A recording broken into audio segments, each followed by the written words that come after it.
Mga kakaya, biyaheng lalamove na naman tayo. Yan.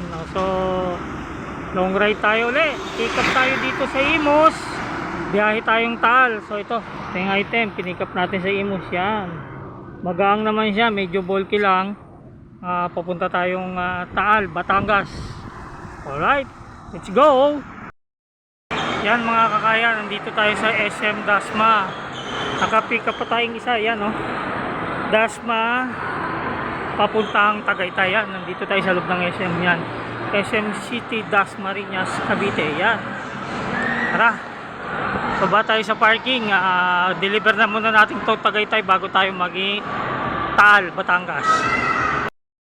Mga kakaya, idadrop na natin itong isang item na to. Yan, no? PSP dito sa Tagaytay. Yan, lamig sa Tagaytay tayo ngayon. Ayan. So pagkatapos natin ma-drop ito sa Taal, Batangas naman, diretso na tayo doon kasi maggagabi na. Yan, tatakbo na natin yan doon. Tara, samahan nyo ako.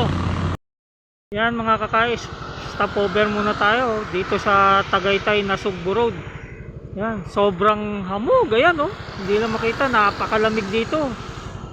Ang hamog nya. O sige, bye bye na tayo pa Taal, Batangas.